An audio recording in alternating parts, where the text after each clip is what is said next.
So, okay, guys, is there a non-Russian speaker here? Окей, все русские, да? Хорошо. Дилемма. Мы проводим лекцию на русском или проводим лекцию на английском, и потом публикуем ее в чатике? У нас, в принципе, на курсе есть не рассеянные? Да, по-моему, человечков несколько есть. Сейчас скажу, сколько точно. Раз, два, только двое. И они не пришли. Ну, во всяком случае-то, да. Материал есть, презентация, там, в принципе, все сказано. Окей, даже так лучше. Что, начнем? Так, хорошо. Спасибо, что пришли на курс. Сегодня первая лекция. Важная. Очень важно, поверьте. Сегодня мы вам расскажем, что вообще такое GameDev. Далее расскажем базово о геймдизайне, что геймдизайнер делает. И далее расскажем немного о курсе, как он будет проходить, в каком формате, что мы будем делать, что вы будете делать, что мы от вас ожидаем, что вы ожидаете от нас, скажите там свои пожелания. Вот.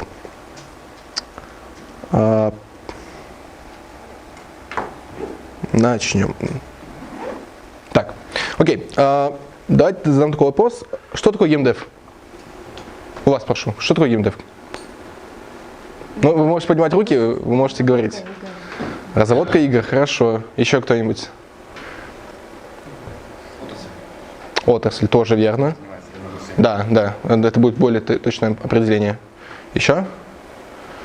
Ну, в принципе, это да. GameDev это как бы отрасль, которая делает игры, как бы это ни странно было.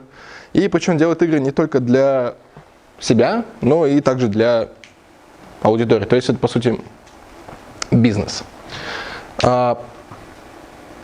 Давайте я обратно сделаю. Как вы думаете, сколько примерно денег заработал GameDev в 2020 году? Ну, примерно в долларах. 22? В 2020 году. В 2020 году общемировая прибыль по GameDev, то есть включая все консоли, ПК и мобилки. Ну, примерно. Диапазон, может быть. Несколько миллиардов. Миллиардов 50. На самом деле 139 миллиарда денег в GameDev заработано. Вот. Поэтому это считается бизнес. Если мы будем смотреть по графику, то большая часть приходится на мобильные игры.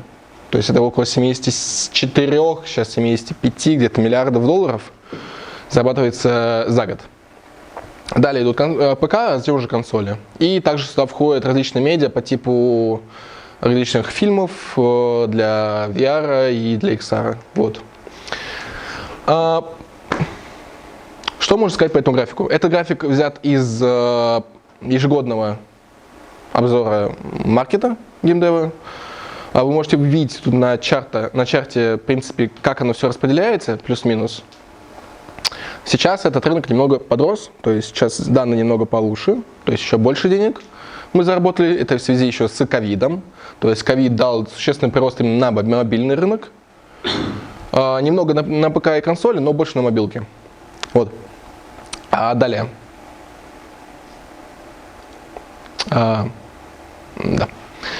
Далее. Что такое GameDev? GameDev это также аудитория. Аудитория делится на несколько типов. Это хардкорщики, мидкорщики и казуалы. Поднимите руку, кто из вас хардкорщик и считается таким. Dark Souls там? Нет? Нет? Вот, раз, есть один человек. Хорошо. Хорошо. Кто считается мидкорщиком? То есть это обычно какие-то игры, ПК игры, обычные мобилки игры. Уже побольше рук. Окей, а кто считает себя казуалом? Ну, играет мобильные игры, допустим, играет там в различные легкие такие, можно сказать, времяубивающие игры на ПК. Ну, скорее всего, большинство. В принципе, оно так и есть.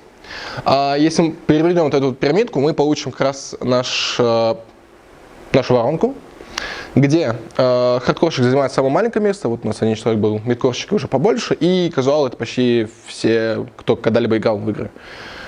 Вот. И также оно распределяется, в принципе, и по мобильным играм. То есть, если мы посмотрим по типам мобильных игр, первое место в гиперказуальных играх занимают женщины.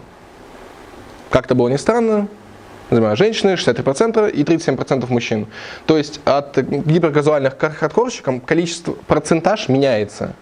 Это связано с натурой человека, тут очень сложно провести какой-то анализ. Вот, то есть ближе к хардкору количество игроков женщин, оно уменьшается, что, в принципе, можно посчитать логичным. Вот. Мы не пытаемся продвинуть то, что типа женщины не играют в хардкорные игры. Нет, они играют, там как раз есть 9%. Вот. Поэтому, если вы вдруг женщины играете в хардкорные игры, поздравляю, вы находитесь в 9%. Далее. Далее, вы выпускаете игры, все обычно публикуются где? Они публикуются на маркетплейсах. Маркетплейсы есть какие? Есть Origin, Uplay, Steam, Blizzard, Battle.net, Epic Game Store, GOG. Эти маркеты чем отличаются? Чем отличаются? Своими условиями. Условиями отличаются. Хорошо, что еще? В логе, например, нету защиты от взлома. В логе нет защиты от взлома. Хорошо, это... И аудитория, да. Сначала, очень оригинально, был Steam. Потом всякие компании по типу Electronic Arts решили такие, зачем нам отдавать около 30% своей прибыли Steam, если мы можем сделать просто свой лаунчер. И они сделали Origin. Они публиковали свои игры, публикуют там Battlefield с большим количеством народу и так далее. Также это Blizzard. У них, понятно, у них World of Warcraft, Hearthstone и прочие игры. Сейчас это образовалось в Activision Blizzard. То есть уже новый Call of Duty выпускается тоже в Battle.net. Uplay. Тоже свой стор. Discord. Сейчас он как-то потихоньку развивается. Не особо слежу за ним. Вот. Вроде там что-то какие-то игры есть. Далее. GOG.com это marketplace от CD Projekt Red. Условия там очень приятные для Индии. Но есть несколько пунктов, это по типу того, что там нет никакой защиты. То есть, если в Steam ты скачаешь игру, ты ее не сможешь просто переслать другу, после заархивировав все файлы. Это будет невозможно. Hi, welcome. And so, Epic Games Store is just from Epic Games. Yep, if you know. So Epic Games create lots of useful material for game developers. For example, they create Unreal Engine. They can create Fortnite, if you know, Unreal Tournament, and so on. Yep. So next.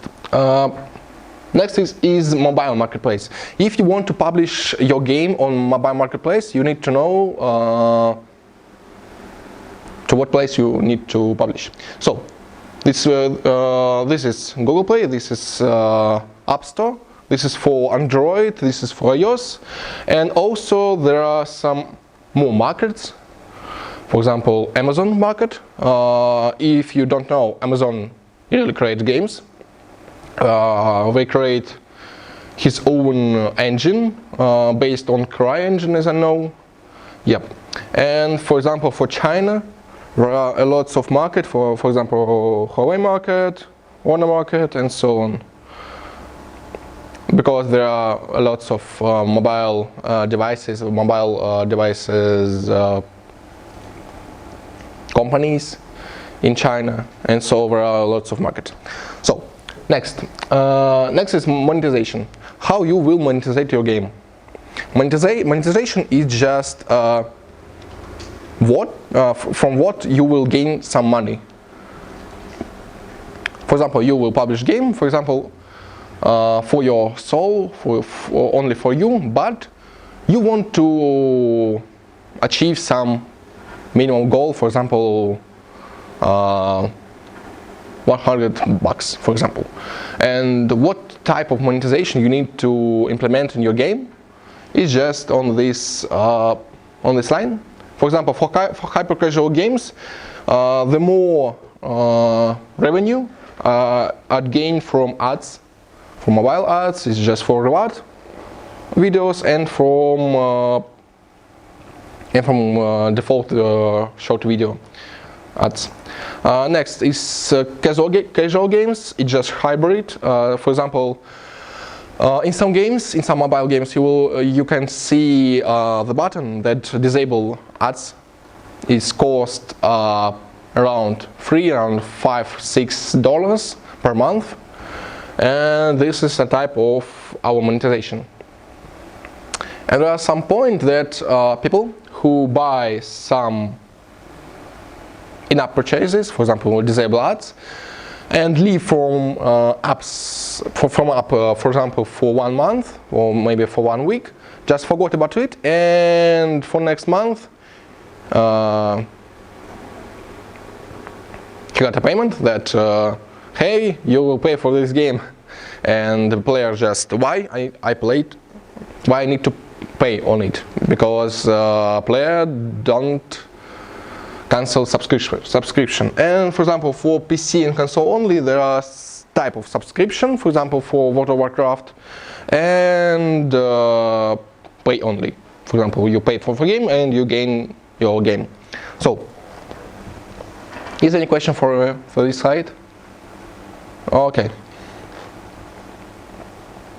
Yep. Talk about countries. For example, you will create some game, for example, for USA, and you need to publish it, for example, not only for USA, but maybe in Africa, maybe in China, and so on. And what you need to create, what you need to implement. For example, on this chart, you can see that Asia and Pacific, for example, is just India, is just Australia, Indonesia, Japan, China. They are half of market, but don't be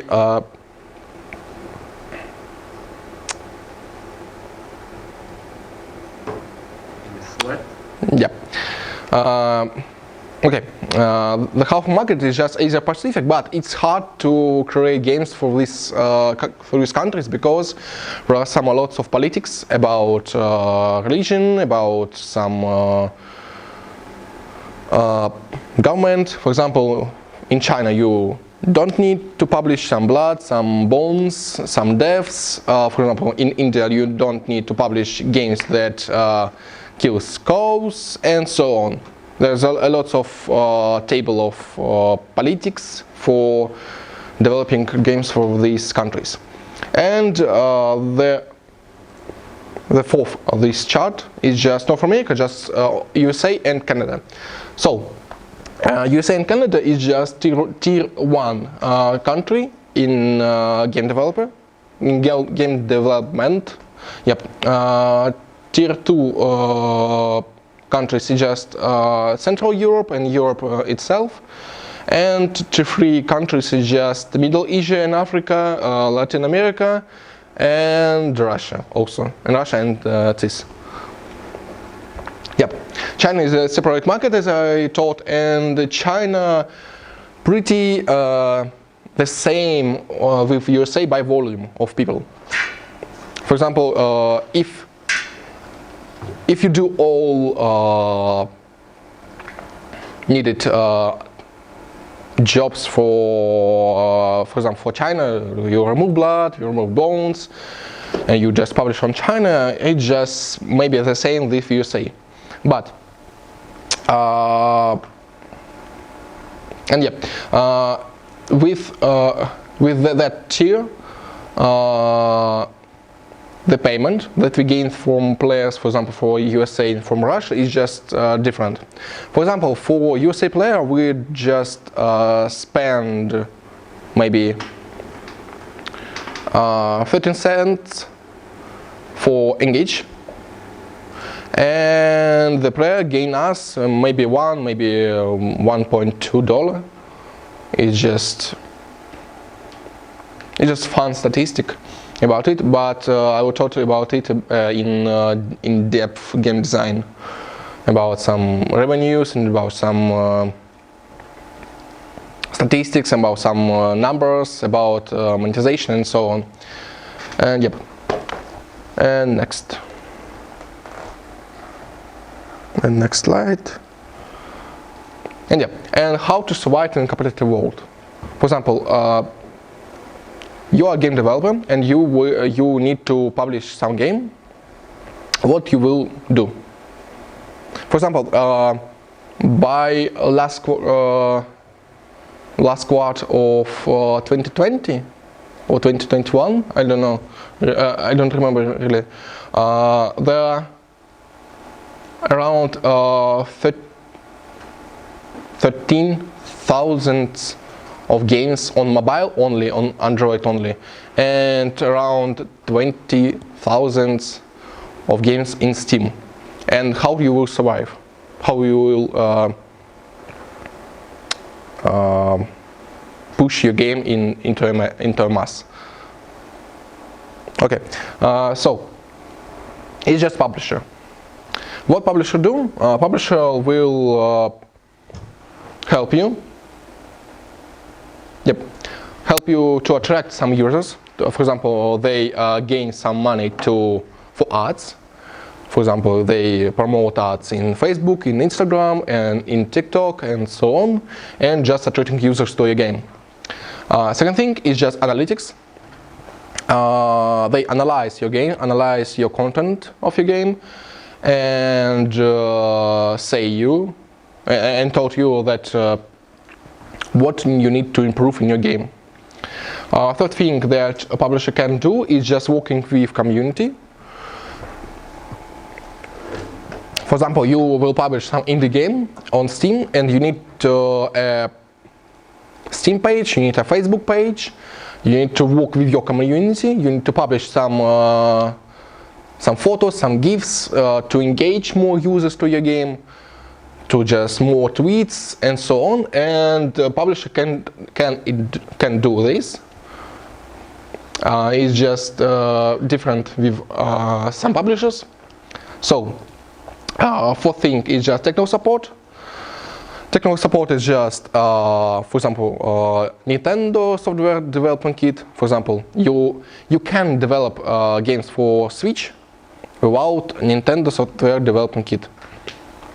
And Nintendo software development kit costs around $10,000 and a lot. And this is a lot. And publisher can give you some SDKs to create a game, for example, for Switch.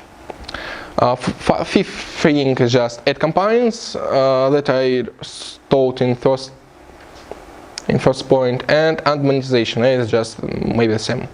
So, what is management is, for example, for one game you can have multiple ads, and management can analyze which ad is which attract more users than other, what trends, what trend music. For example, you can see, for example, it's in TikTok, then some sound becomes popular, and more people just create videos with that song. Okay, next. And what is PC publishers is? There are a lot of table of PC publishers. For example, the famous indie publisher is just Develop Digital. And yep, this is PC publishers. Yep. And there are mobile publishers. Mobile publishers are just Voodoo, UpQuantum, Uplavin, MyGames. It's just company from Mail Group. Just MyGames, you just publish some games in Russia and USA. And TinyBuild. TinyBuild not only publish mobiles, TinyBuild more publish some PC games, but interesting thing is this TinyBuild. There are some conference that calls DevGam, if somebody know about this conference, and one overhead of this company just attend this conference every year and told some joke story about how developer pitch his game. For example, on some DevGam, one of developer pitch his game in the toilet. Yep. because this company is very famous and gain really good opportunities for developers. So, okay. What is GameDev? What really is GameDev? Okay, GameDev is a company, is a team with people with some directions.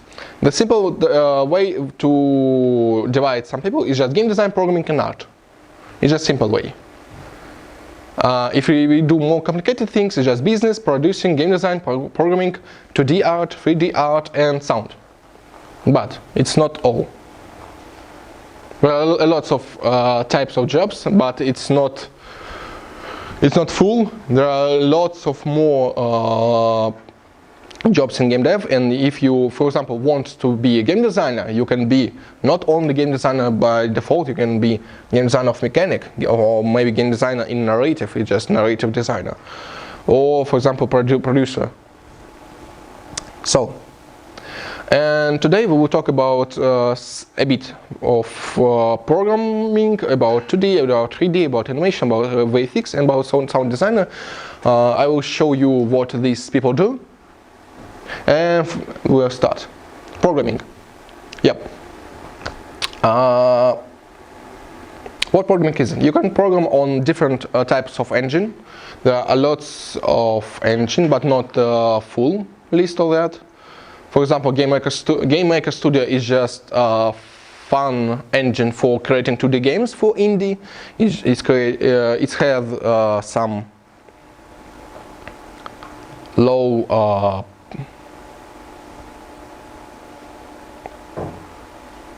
I forgot. Порог вхождения. Threshold? Okay. Low threshold, okay. For indie dev, the Cocos 2D is just great engine for creating 2D games. Unity Unreal Car Engine is great for creating PC games, but I don't know really about Car Engine. It just updates something or not. So the Godot engine, they are a good engine to create some games. There are some lots of budget that gains for this engine. And yep, there have some Play Canvas, some Corona Lab, some Shiva, okay, in Tokyo 3D. And yep, you can create your own engine. You can do it by C++, by C#, by any engine if you want. For example, Minecraft was written on Java. But we don't really recommend to create some game engines if you really want to create games. If you want to create some soft, yep, you can do game dev engines. But if you want to create some games, choose among these engines. For example, Unity are great for mobile games, for mobile application games, because it's just easy to implement some features. It's easy to create some toony graphics on this engine and so on. And for example, for Unreal Engine, it's just easy to create some PC or high quality graphics games, because Unreal have this graphic from box. So next is the VFX designer. What the VFX designer is just artist and programming in one person. Why programming? Because people who work with VFX need to know how to implement visual effects in a simple way. For example, how to create non-resource, how to not eat much resources. Yep, there are some particles. And why art? Because the people that work with VFX need to create some art vision about their job. Sound designer. The great example is just DanceCly. There are all level design are constructed by some sound, and need just to tap to just follow the line, follow the sound, tap in beat, and so on. Another great example is just Beat Saber. It's just sound game that contains some blocks that you need to destroy. Next thing is just 2D and 3D designer. For example, 2D designer creates some 2D graphics, and 3D designer creates some 3D graphics, create models, textures, light maps, materials, and so on. There are lots of complicated work with 3D. It's more complicated than 2D. And 2D art. It divides on pixel art and pixelized art. For example, in Photoshop you create some pixelized art. For example, you can't really extend your image. If you extend your image, you just see this dirty pixels.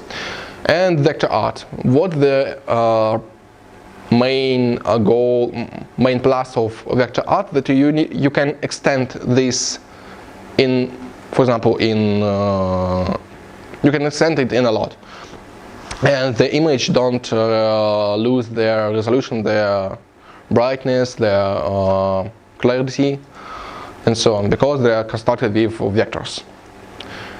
And 3D art is just creating some model, creating by building with blenders, like by sculpting with Blender and so on, with Maya, and also texturing that, normal mapping, UV, and so on. The one of type of 3D art is just low poly. For example, lots of mobile games and some indie games for PC use 3D art in their game because they are simple, they are easy to produce, and it's fun to play in low poly games. Next thing is just animation. Animator create some life in your models, in your sprites, in your picture. For example, for this picture, okay, I will send you a question. What type of animation? Okay, what animation is easy to produce? This or that? Yes. Which one? Yeah. Yes? Okay. Yeah. That's right, because this animation creates by bones, by 2D bones. For example, if we move some leg, if it's just like human move some arm, for example, it's just moving other bones and we can easily, for example, change color for Pikachu. For example, blue Pikachu. Okay, that's fine. That's fast. But with this bird, it's hard to change color because every frame is just painted by hand by some designer, and if you want, for example, to change color from red wings to blue wings, it's just hard to do. For example, you need to change the shadow. Yep. And for example, there are 3D animations. For example, this from League of Legends. Animator works without the effects, and after the effects designer creates the effects, there we got this picture. Yep. And we'll talk about more about this animation. Is this girl moves realistic or not? Yeah. Realistic? No, it's not realistic yet, because small girl has a little bit swords, and animator needs to create some models that that shows that blades are heavy, that every hit is just do with some strength, and because of it this go don't move really realistic, but it doesn't break the picture of the game, because it's just a type of stylistic. So yep, and you can watch on this list, and you can find for yourself some role, and you can just find some resources. You can learn about it more and more. For example, if you want to create 3D, for example, you can do 3D models, but you also can do animations. There are some choices what you want to do more. For example, for game design there are a lot of type of job. For example, narrative game design, it's just fun work to do, and do not путать.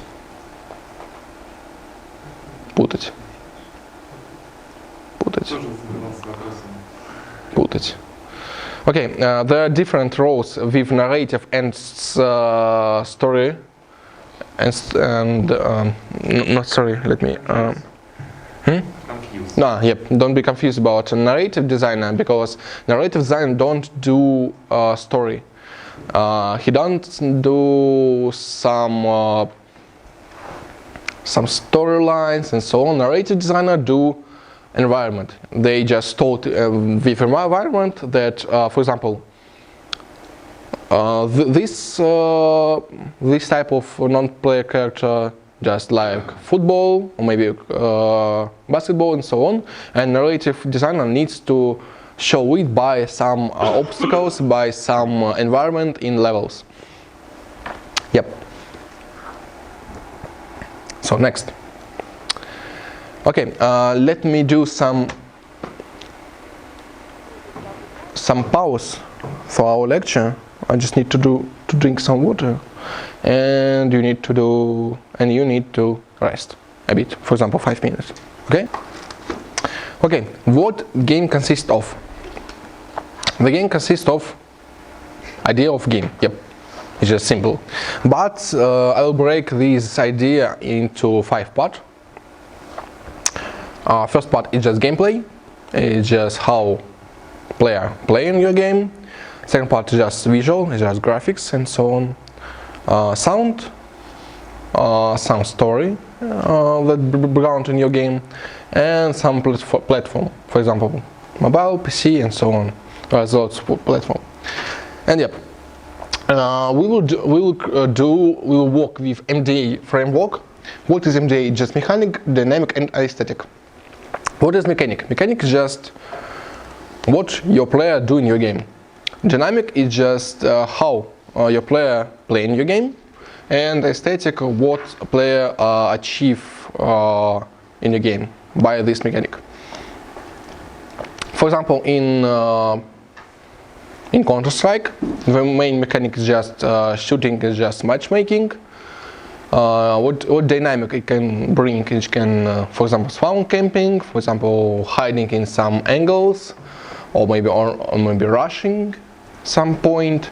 And what's aesthetic is just aesthetic of matchmaking games. It's just aesthetic of competitive in some point. And yeah. У меня отключились слайды.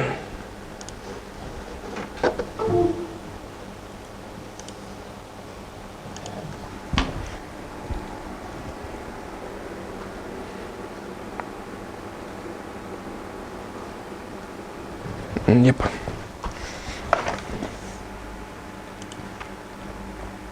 Yep. Yep. Mechanic, dynamic, and aesthetic.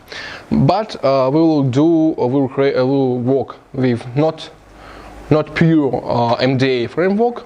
We'll work with some game constructing elements by Art of Game Design by J.C. Shell. It's just a really important book if you want to create some games. You can this book in English called Art of Game Design, Lens of Game Design. In Russian just как создать свою игру, как создать успешную игру, по-моему, так она называется. На Озоне там на всяких есть штуках. And so, there are mechanic, aesthetic, story, and technology. Dynamic just put it in mechanic. For example, what a story is story just, for example, in Doodle Jump. In Doodle Jump, you play just with some alien that jump on some platforms and kills some enemy aliens. What story about hide in this game, for example? It's just maybe a war, or maybe Doodle is just attack some country or some planet. We don't know. We can just imagine this story in our hand. Technology is just a thing. For example, for your game, for example, for Detroit Become Human, there are some technology that implemented in this game. For example, it's just called immersive, not immersive, it's just called interactive film, interactive movie. You can choose among different variants. You can because of your choices, the story just changes. It's just technology and also a story together. Yep. So next slide is just For what we need these elements? We need these elements to deconstruct some games. For example, if you want to create, for example, your own Subway Surfer, you need to deconstruct original Subsurfer by these elements. For example, what mechanic just hide it in Subway Surfer, what aesthetic of this game, what story background, and what technology is. And we will try to deconstruct some game that called Tomb of the Mask, legendary. So what mechanic, what core mechanic is just hide it in this game? Sliding? No, it's not sliding. It's just a simple mechanic. Collect money? Anyone else? Like collisions, if I got this basic. You're quite right. It's just mechanic that's called avoidance. We need to avoid some obstacles. You need to avoid some lava or something. I don't know how to say it. Avoid and achieve more and more score. What aesthetic in this game? For example, what is story of this game? Maybe our character is just treasure hunter, or maybe somewhere else that must escape some mansion, maybe some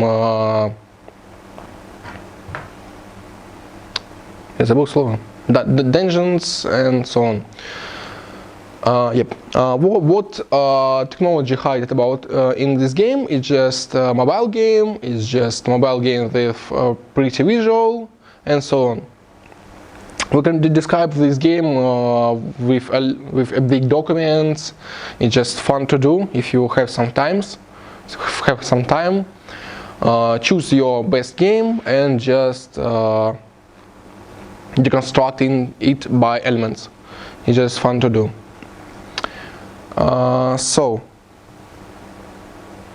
About mechanic more. For example, this build from 29 of June this year, and size of this build is just 70 megabytes. It's just quite low for mobile games. For example, a year ago, the size was 39 megabytes, as I know. And For mobile games, you need to create some game that sizes are low, because player don't want to wait while your game is just downloading. You just want to play on it, and that's why the size of your build of your game is just matter. Yep. About graphics in mobile games.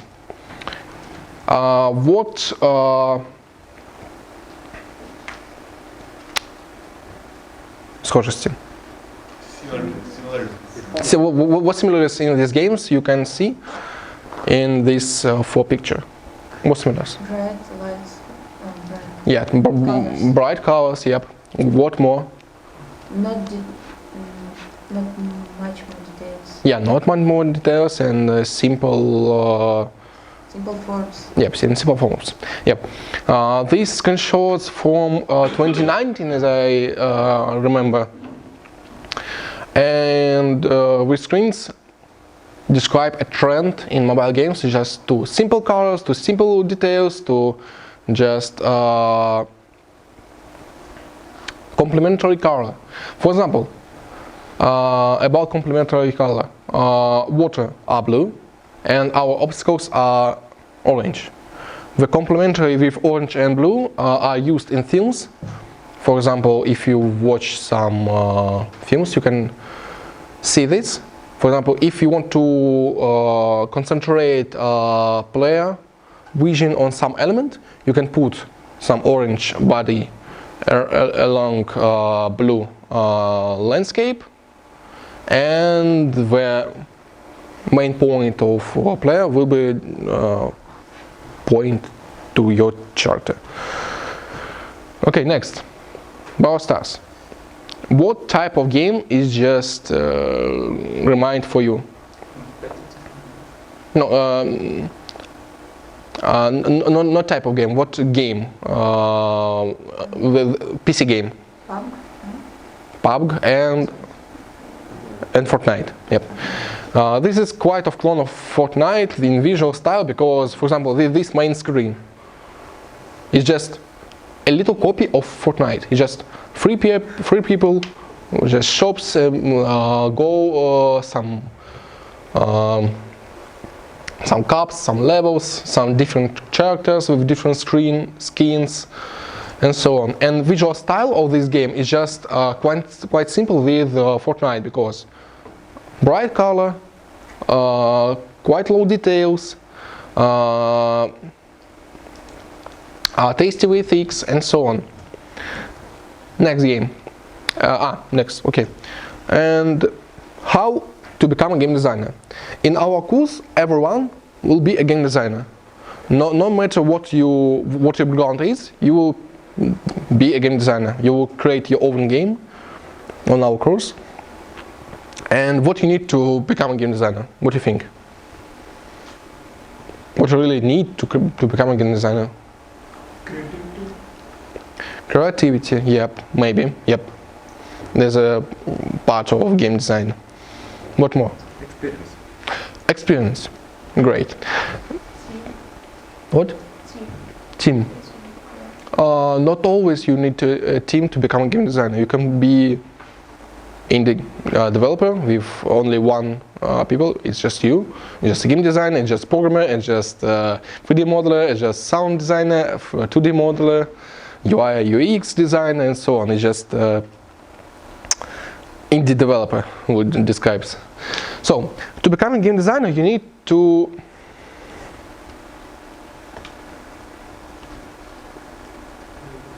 play in games, but in smart way. And say I'm a game designer by JC Shell. For example, in Lens of Game Design by JC Shell, in the first page, on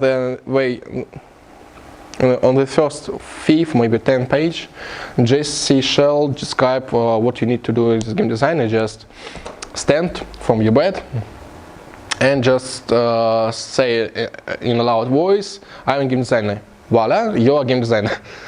Yep. But what you need to create a professional game designer, for example, junior, middle, senior game designer, or maybe a producer. You need to play games, but in smart way. What a smart way is a deconstruction. What deconstruction is? Deconstruction is just dividing your game, dividing some games into pieces. For example, core loop, meta loop, future, ARM, and conversion funnel. Don't be afraid about these acronyms. I will talk about it later on our lecture today. And yep, we will start. What is core loop and meta loop? All game is just gameplay loop. You will play a game. For example, you will play in Witcher. Yep. For example, you will play in Witcher 3 while hunt. You destroy some enemies. You gain some loot. You upgrade it.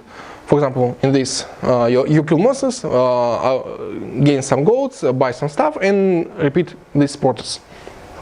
But gameplay loop just divided in core loop and meta loop. Can anybody say what the difference is between core loop and meta game loop? If somebody knows. Considering their names, maybe the core loop is for when we're actually playing the level, and the meta game loop is for the other stuff like level selection and progressing. You're quite right. On last course, somebody told that metagame is just game in a game. For example, in core loop, you just kill monsters, win golds, buy some stuff. But in meta loop, you will spend gold not to buy some useful stuff for you, for example, a new sword or something else, just to upgrade your house. Just put some chair in this corner, for example. It's just some simulation of your game. It's the core, the metagame loop, just why you play in this game for a lot. For example, you have some Tamagotchi, some pet you need to feed. For example, for example, in Minecraft, you have cats. Cats are quite useless in this game. Yeah, they are just yeah, they're just living. They just avoid some creeper from you. Yep, that's quite useful. But the main goal of this cat is just not to improve your game, just to improve your core loop game, just to improve meta game loop. You just feed some fish for your cat. And for example, in last update, there are some axolotls, as I know, some water things that can swim, and they're quite cute. And yep. So everybody knows this game. Yeah. This is Gun Escape, no? Homescape, sorry. Homescape. What core loop of this game? What main mechanic of this game? Looks like match 3D match. Yep. The main loop is a 3D matching. What is metagame loop? Build house. Yep. You build house. You improve your story. For example, as I know, there are some love story between this guy and some girl, and there are thousands of levels, and love story don't end on it. Just continue. More story just continue, and so on. And there are a big metagame loop, and that's quite good for this game. Yep. So next, what core loop for Clash of Clans?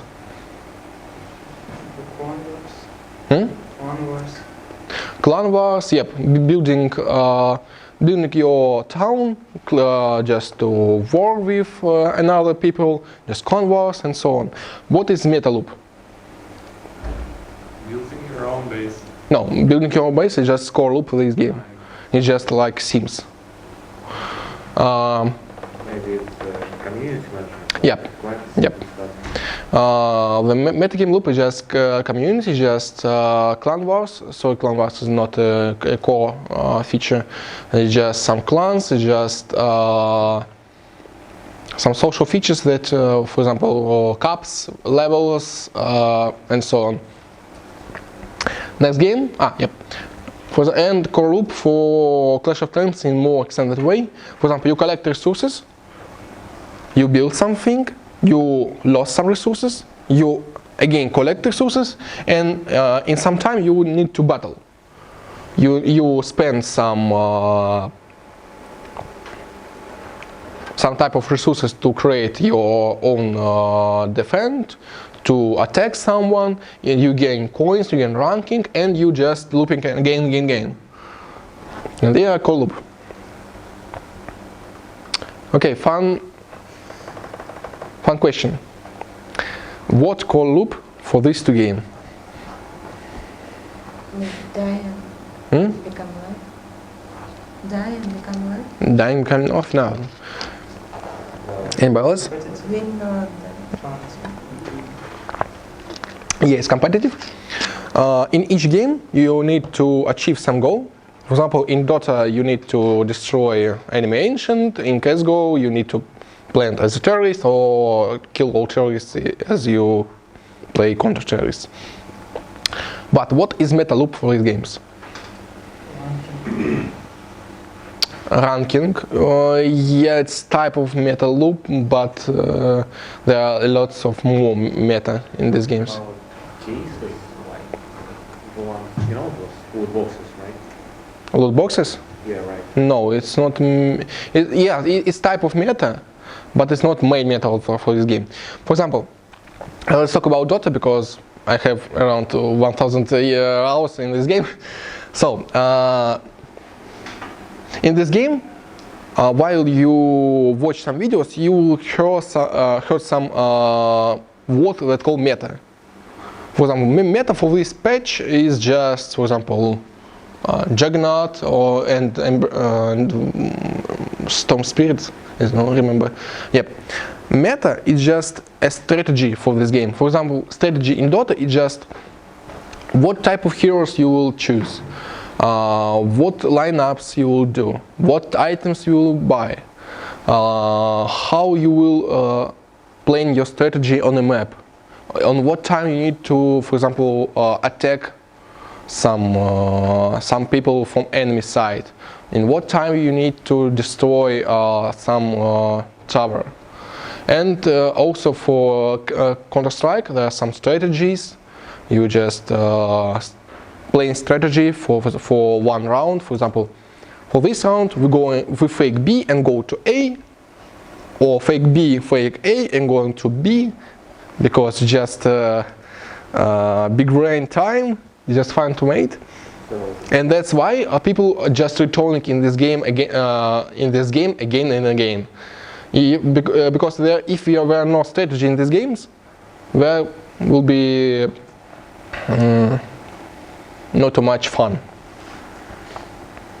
Yep. Okay. Any questions? Okay, no questions. Right. And we'll talk about Vture. First time user experience.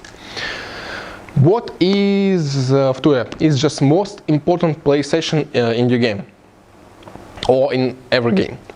In this play session, you will achieve your true impression for this game. You will achieve average session length for your game. For example, if we deconstruct some game, we need to play in this game for first time, and need to find the average session length for you. For example, you will play, for example, Dota, and just play for 2 matches. It's just around 2, maybe 3 hours. It's just average play session. And you need also to write your impress. For example, you launch game, and you need to remember, you need to write in your notes your impression about some aspect of the game. For example, in journey, you will you will feel some calm, some great graphics, some low details about stories, about interfaces. Also, you need to record what tutorial you will gain. For example, in mobile games, there are tutorials for purchasing something by free. For example, this time you will gain this for free. But if you will launch a game on next session, the tutorial for this section would be just, hey, we got for you a newbie boxes, for example, that contains special prices for you only. Yep. And the trigger action reward investment. We'll talk about it later, but just about funnel. Also, when you create your own game, you must record a video of the first session. For example, you create a game and you need to know how your player will play in your game. You will go to showcase and you need to record a video, because every player play in different ways. Some players just rush your level, destroy some mechanic, destroy some story, destroy some triggers, and so on. Other players just stay calm, just watch every detail of your game.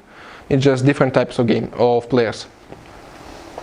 Yes, also analyze their impression. Analyze your impression if you play some games. For example, you deconstruct some game, you need to analyze your impressions.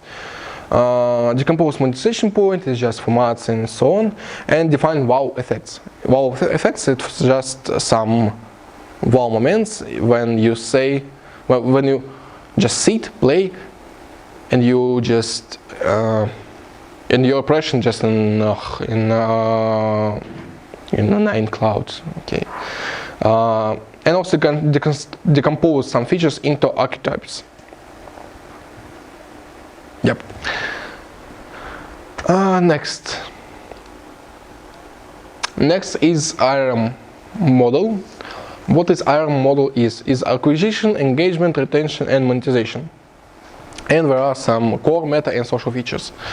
First is just acquisition. What is acquisition is how you gain your players from your game. For example, what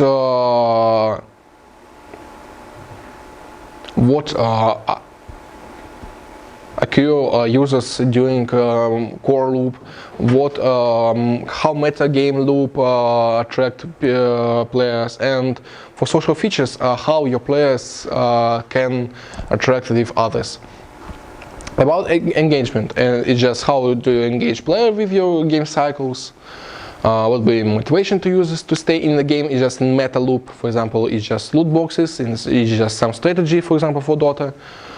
And social features, what do social features function to engage with people in game? For example, just cups, it's just rank. What retention? Retention is just why our player just come back to our game.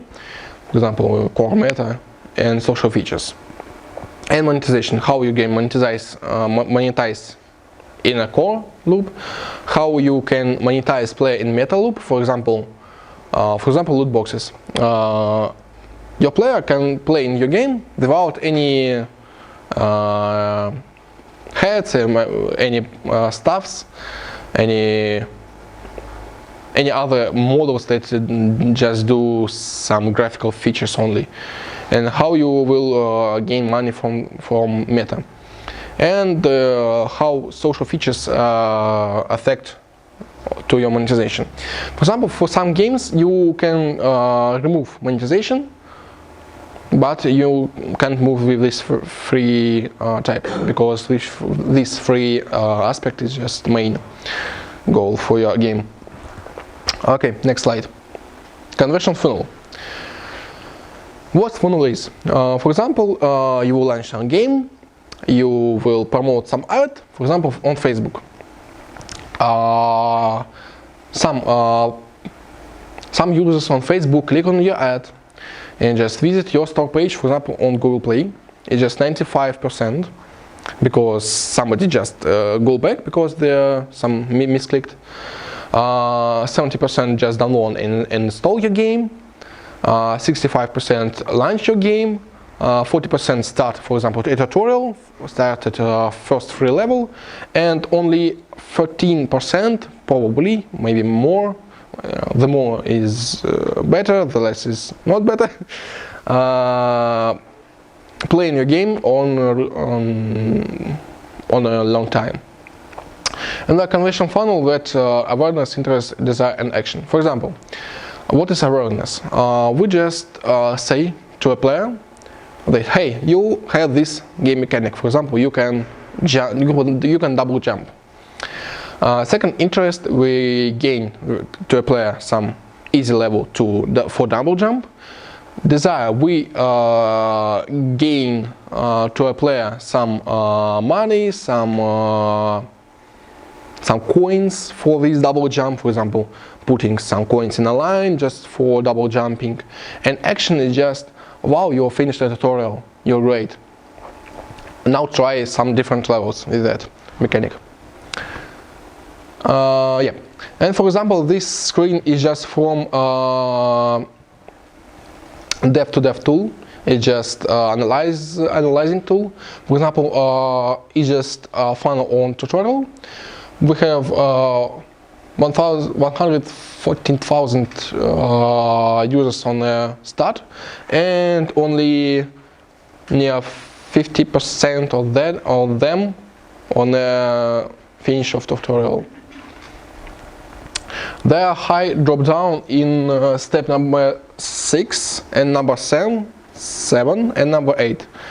There are churn rate, for example, 15%, 10% and 7% is just high, and maybe on these steps we don't have we have some issue in levels. For example, we don't attract so much user, we don't we don't put some signs for him and so on, and we need to improve these 3 steps. So next, about payments, the same thing, just from payments. For example, only around 4% of players just pay for your game for one time. But second payment from this 3% is just 77%. Third payment is just 77% also. Fourth payment is just 71%. Fifth payment is just 66%. So what we can knew from this statistic, that player that buy something in the game only one time probably buy in the game other stuff second time, third time, and so on. For example, you will buy some stuff for your Dota character. You will buy some more characters, some Arcanas, some Immortals. You will create some your graphical character. You will fun about it. You will have much more heroes. You just pay for it. It's just conversion funnel of payment. And yep, what is the role of game designer in a project?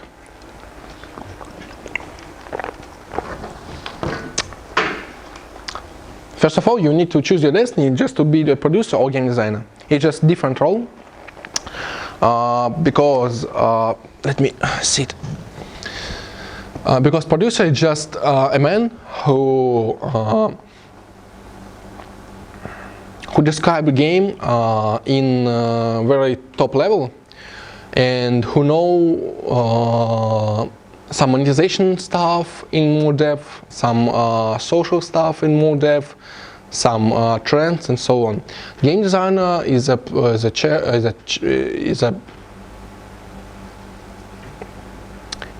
character who develop documents, who develop game in a low level. For example, create some game design document, create some technical tasks for other members of your team, and so on.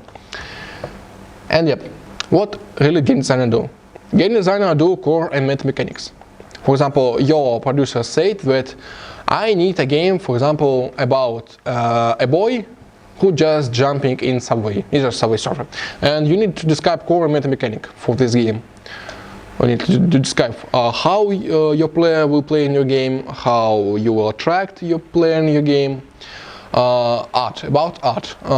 Game designer don't do art really. He just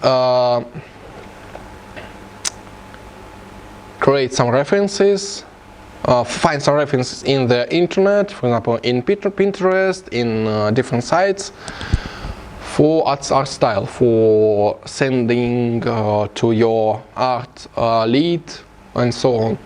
Narrative is just not always part of game designer, but it can be, for example, putting some narrative things in your game. Balance is just tables with some formulas, with some calculations, for example, about some abilities, some monetization stuff also, and yes, about monetization and analytics. Game designer also do analytics stuff in a top level. For example, he just do some analytic stuff. For example, analytic for that our player achieve first level. Analytic that our player gain some stuff. And game designer need to describe what analytic stuff we need to implement in our game. Yep. And tasks of game designer. It's just ideation, documentation, mediation, monetization, and research. And resortation, okay. It's just to rhyme this all stuff. What is ideation? Is just idea of game. Documentation is just putting your ideas on document. Mediation is just to mediate your game, monetize, and research.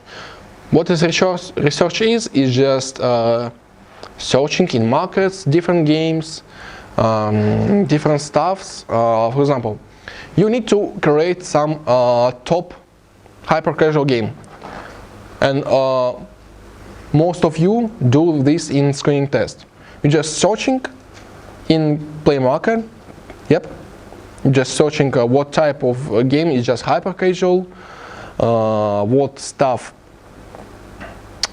You would describe some hyper casual games by some values, for example, with just simple mechanics, simple graphics, and so on. And this is research. What is ideation? It's just brainstorming or researching. For example, if you don't really have some idea for a game, you can brainstorm your game, your idea for your game, or just research it. For example, I need to create some game. I just put some words in a table and just shuffle it in a different order. And for example, I gain some color game, then I need to destroy other colors, for example. This is brainstorm. Research is just more complicated thing that you need to go to market, research something, research more in mechanic, in game that just simple with your idea, and so on. Details versus abstract. You can describe your idea in a deep details, describe every features, every point of your idea, or just abstracting your idea. For example, a game about boy in a subway that can jump on some trains and go away from policemen, and so on. And ideation also can be goal-based or desire-based. And as a result, you get chosen idea for a game. And what we need to do next. Next, what we need to do is just documentation. It's just main part of game designer work. It's just to create lots of document. For example, I, as a game designer in indie game dev company, creates lots of document. For example, we create some document recently with updates for our games. For example, we create some game design document about new features. For example, new features with new obstacles. We need to create a document that contains a list of new obstacles, their reference visual, their logic, and so on. This is documentary, and so on. And let's describe this in depth. Yep. Now, the main rule for documents is just structure, readability, clarity in color selection. Please, when you will do some home tasks for this course, do right structure, do right readability, do right clarity and color selection. Because it's really hard to read a doc that don't have some tabs, don't have some enters, have some Comic Sans font. Use just Time News Roman or just how to say it? Just let me Arial. You can do Roboto, Nitro, Calibri. Times New Roman font for your documents. Second thing, readability. It's just a thing that you don't need to put every word in your hand to a document. Yeah, for first time you can do this, but you need to reread your document and just remove some useless words. Because if I put document, I say I saw some part of your text, and I try to find your idea in this abzats. Paragraph. In your paragraph, some idea that can describe only in one sentence, but you describe it in a whole paragraph. Just one idea. It's just useless. Because if you just say, people, a boy who just done jumping in the subway, on a train, and so on. It's just clarity. It's just clear for me. I just said, yep, I understand your idea. And also, you don't do this, but for example, someone just will play with a boy who just 13 years old, have really bad backstory, for example, he is a murderer and so on, and just useless things that I don't need to saw in your documents. And color selection is just bold, it's just color. For example, let me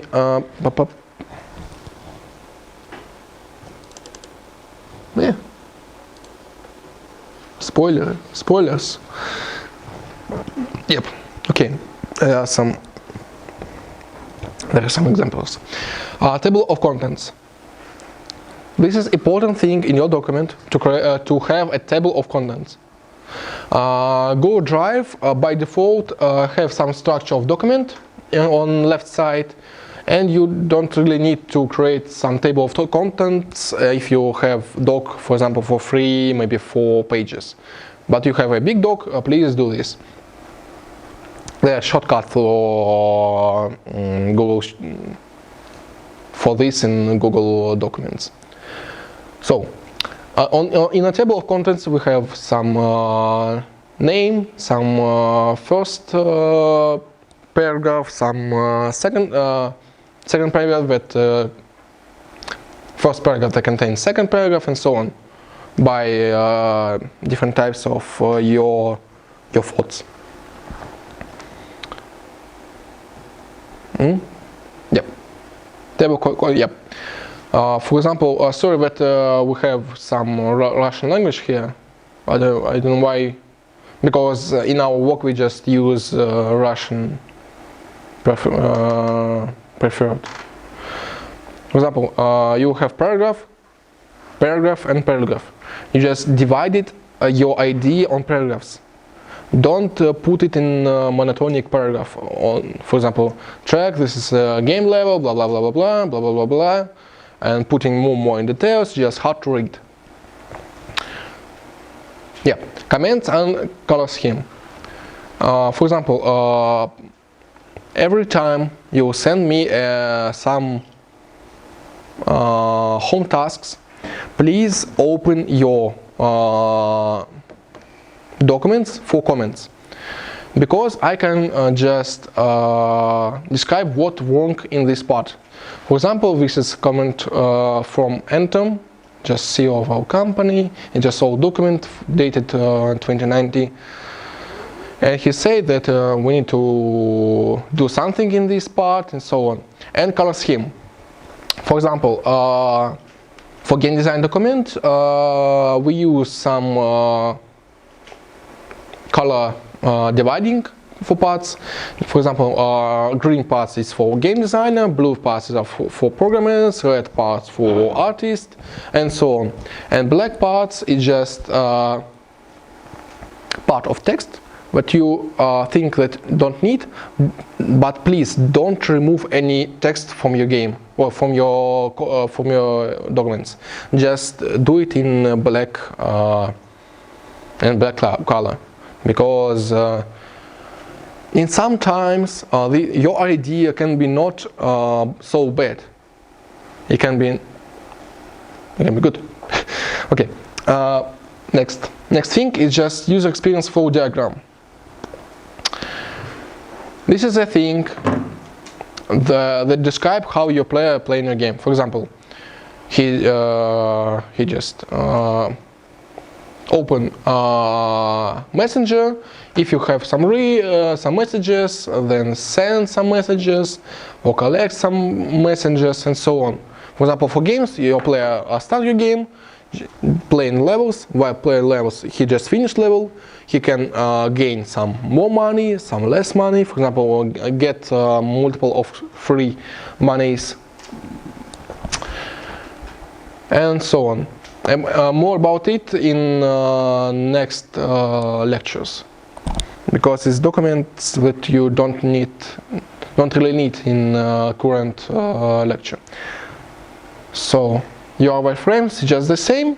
It's just how our user interface shows to us. For example, when we launch game, where some greeting screen, then some main screen, then some level screen, some win screen, lose screen, and your wireframes just describe how this UI windows just connect with others. Yeah, for example, there are some, and also UI wireframes contain some draft view of your UI. For example, this is draft UI for a garage, for a car rent, or something else. And yep, and we'll start with documents.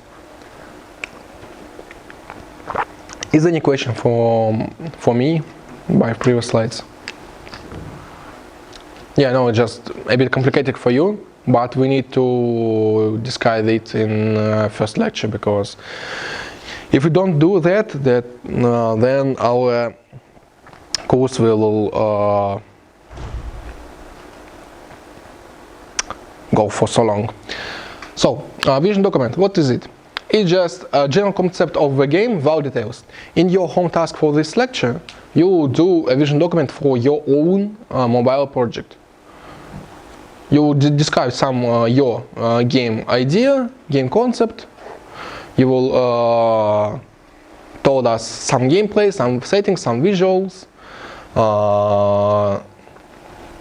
You don't need really to inform us about market, about AA and monetization stuff, because this is quite useless on this part, because we don't really need to create a game that we don't need really, we just learn. We don't really need to know about this. You learn. It may contain development plan. Yes, you're also redundant for you and great for presenting an idea for newcomers, getting feedback and pitch to publishers. For example, me and Anton will play a role of publisher. You will just pitch you will pitch your idea to us by documents. You will send us document. We will read this document. If we don't really pleasure with your document, we will say what's wrong with your document. We'll send some feedback of your idea. For example, if your idea would be so big, for example, I want to create my mobile game, for example, with Counter-Strike and Dota stuff just in one game. It's just a bad idea. We just tell you just complicated stuff. It's just not hyper casual and so on. And yep, next thing, it's just concept document. It's just same as, am I lost something?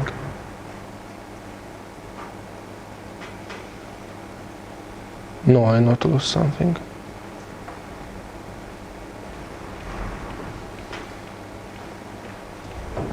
No, I lost some slide.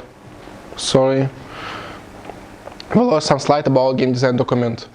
Game design document is just a big document that describes about all stuff of your game, of your current project in one document. For example, in game design document you describe some setting, you describe lore, you describe game mechanic, meta mechanic in not really long but quite long text. Describe every detail. It's just in game design document. Yep. Game design document also contains some monetization info, some programmer stuff info, some art info, and so on. This is a big document that creates for your team. Because you don't really need to share a game design document with others, because this document is a lot complicated and it's hard to read for newcomers. For newcomers, it's just great to present some vision document or some concept document. Yep. What's concept document? Concept document is just same as game design document, but in smaller way. But it's also contained more detailed description than in vision document. It may contain some technical details. For example, if you develop some game that contains some special graphics for your game, it just must contain in concept document. It can contain some links to other documents, for example, to art style guide, to UI wireframes, to user experience flow, and so on. And yeah, the concept document is a great option for small projects. After you will create vision document, the next thing you need to create concept document for a game. It's just more description document than in vision. Yep, and it would be your home task for till midterms, I think. Yep. Yep.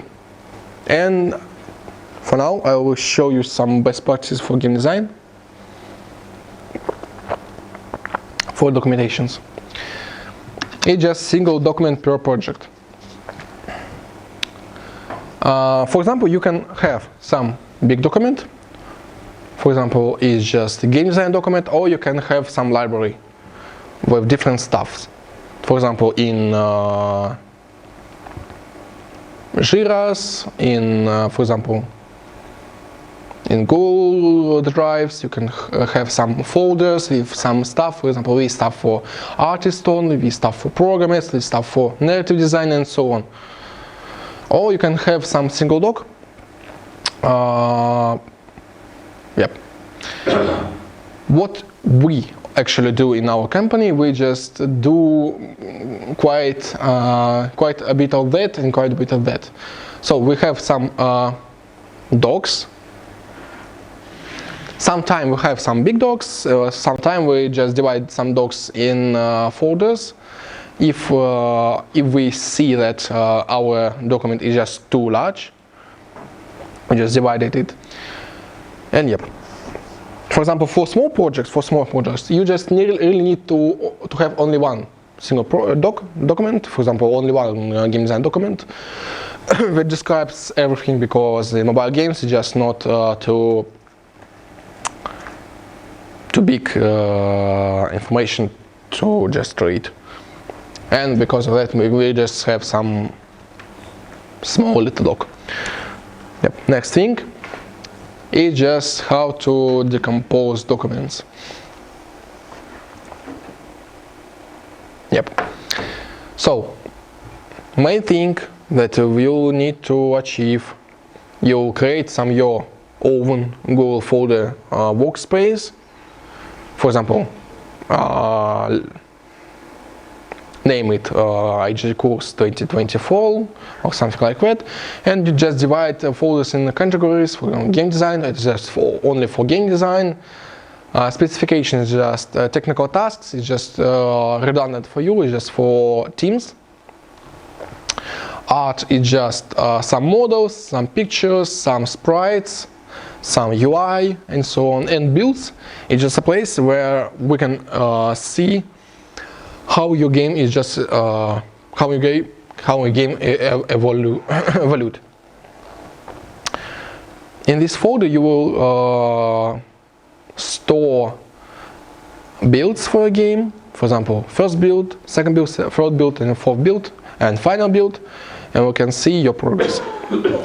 Also, break down documents by mechanic. For example, level, concept, and mechanics. Also, for example, game design document about levels is just different from concept documents and so on. Yep. Refer to a main document, for example, for game design document, if we're not only one, and use course links. And also write detailed information in one place to not update in several places. For example, if you just cross-link mechanic about destroying object, please describe it in one place. Don't divide destroying object on one document, on second document, and third document. It's just redundant. And also, the main part, for build, for code, for your project, please use GitHub. Is anybody who don't know how to use GitHub? Okay, everybody knows how to use GitHub. Fine. And how you search for your inspiration. How you search your idea for your game, for a mobile game, is just to see some resources. First resources is just Pinterest. Second resource is just ArtStation. This thing is just for finding some graphical stuff, for finding inspiration in some themes. For example, in Pinterest and ArtStation you can find some models about medieval area or maybe high-tech area and so on. Facebook Art Library can show you different ads that used in mobile games and PC games and arts. You can get inspiration for that. You can also use AppMagic Ad Intelligence, just the same thing, and some Storyglide Telegram chat, Telegram channel. You can just go for this link. There are lots of GIFs about new games, about new mobile games. You can see some inspiration from that GIFs. So, own library. Yep. It's just about multiple docs. You can do your own library, you can do your own workspace, and please, when you will work with your project, when you will write some documents, finding some models, please construct your own workspaces by folders and so on. For example, this folder for block versus block, for join clash, for Starlight Creatives is just references about something that we need to. It's just folders for references. This is just links about different sites in Confluence. Yep. Next thing is just tools. What game designer work with? Let me. First thing, it's just workspace. It's just your choice to choose your own workspace. It's just Notion, Confluence, and Google Docs. We prefer to do it in Google Docs because it's simple. It's simple to share documents. It's simple to, for example, for multiple writing to docs, for example. Next thing is Draw.io. Draw.io is just a thing that you will need to create some diagrams, to create some diagrams for your user interface, for user experience flow. And Machinations.io is just a thing that you need. It's just think for balancing. You also can do balance in goal tables and also can do in Machinations.io. What does Machinations.io do? It's just game like balancing tables where you can just put some values, some actions, and play, for example, 100 times in your game. For this tool need if you don't really work with some formulas in Google tables, but for my work I prefer Google tables, either Machinations or yep. And the main part what you need, game designer creates his own workspace. Nobody creates your workspace for you. You just create it by your own. It's just like he creates games. Oh, yep. I think that's all. Yep. Okay. That's all about lecture site. Yep. I just saw to your faces to see your pain about game development. Yep. Let me put it on this side for everybody just watch. Yep. Okay. So guys, our course. In our course, we will develop a mobile hyper-casual game. Only one game for whole semester. We don't do some game engines, we don't do some PC games, because mobile games is quickly to produce, quickly to develop, never PC games. For example, for PC games you can spend, for example, 2 or 3 years for great PC game and get nothing. But for mobile game you just create your game, for example, for 1-2 months, and for example gain some money from that game. It's just quicker way how to be in GameDev. So you will create a mobile game for whole semester. We don't recommend to form teams. It's because it's hard to give your feedback. For example, you will form team, for example, for 3 people. 1 people is just game designer, second people is just a programmer, and third person is just 3D modeler. And for example, what if your programmer just don't want to do a project? You just game designer and artist. Yes, you can do the game, but you'll lose some programmer you lose some resources, you will break your deadlines, and so on. And because of that, we don't recommend to inform teams.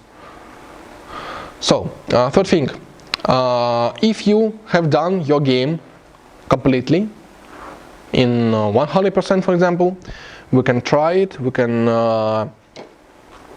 watch a final result, and you also have some core loops, meta loops, and the game is polished. We can decide what to do next with you. For example, we can offer you to create next mobile game, or maybe to polish your game more and more, to create some updates for a game, and so on. Yep. And more about gold classes. Some people ask me about gold classes and what it is. Gold classes is just classes that contains not much important info, just info for overview. For example, let me do this side. We will have some gold classes next week. It's just game design mobile games. It's just a useful lecture for you, but it's gold class. You can attend, you can not attend on it. Yep. Gold class is just we invite some lecture. For example, for this gold class, we invite Anton Skudarnov. He's just CEO of Indie Game Dev Club company. Yep. Yep. This is a first block for our.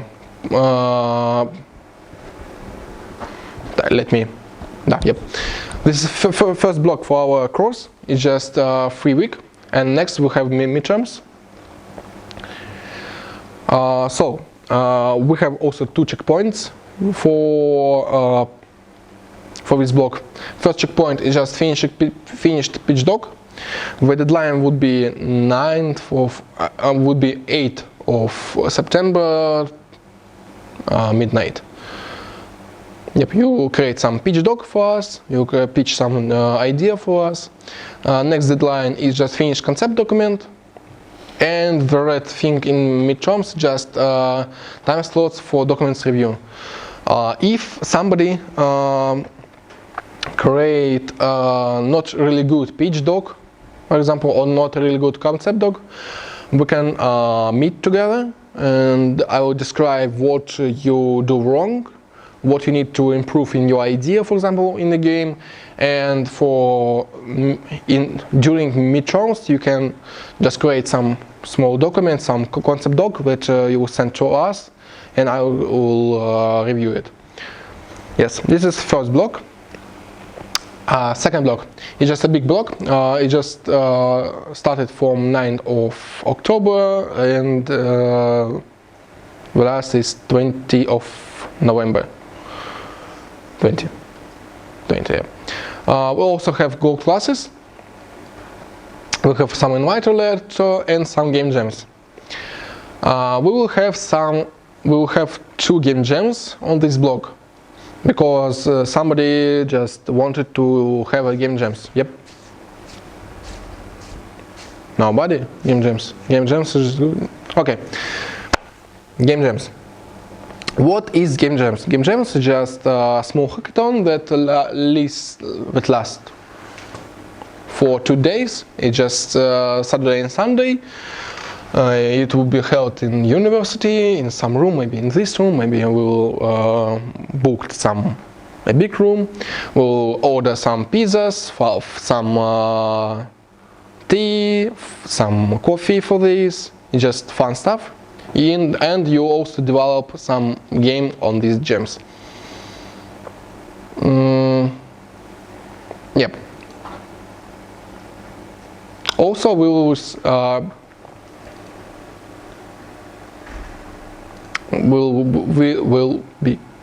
have some prizes for who will win this game jam, who will develop some the more interesting game, and so on. And also we have some lectures. Third lecture is just art and games from Lera Vertas.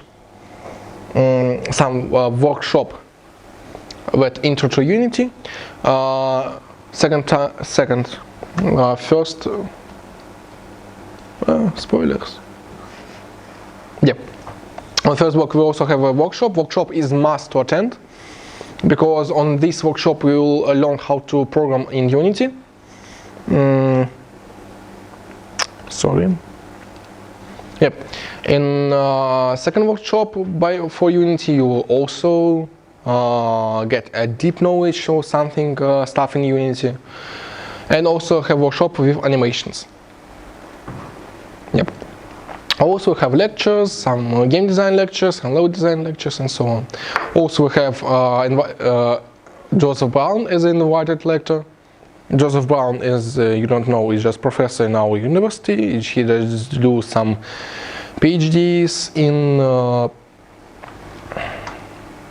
procedural game stuff. For example, artificial intelligence and some procedure stuff.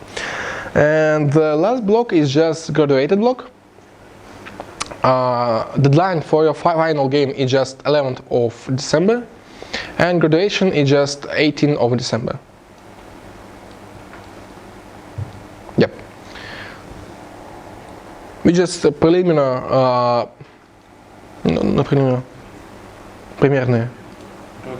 approximate dates for this, because finals can shift it for 1 week and shift it for 1 week in this side and so on.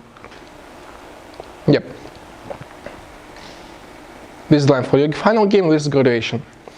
On graduation we will have also some pizzas, some funny stuff for you. Yeah. And also what we need to do. Can somebody with good phone just take a photo? Who has good phone? iPhones? Hands up. Okay. Can you take a photo about for class? Just thanks. Because I don't have iPhones. iPhones is just a civil war with Androids. Okay. Yep. I think that's all. Yep. And home task. You need to create two documents. First document is just publishers and conferences. It's just documents only. It's just for you, more than for us. You need to make it a top of most popular publishers in the world, for mobile games, for PC games, and find some information about nearest gaming conferences in CIS and in the world. And the deadline for this is just midnight of 7th of September. And second doc is just pitch documents. You need to create some short description of the game, core mechanic, meta mechanic, and reference visuals, and other stuff that we described earlier. And deadline for this is just 8th of September. Yep. And that's all for today. And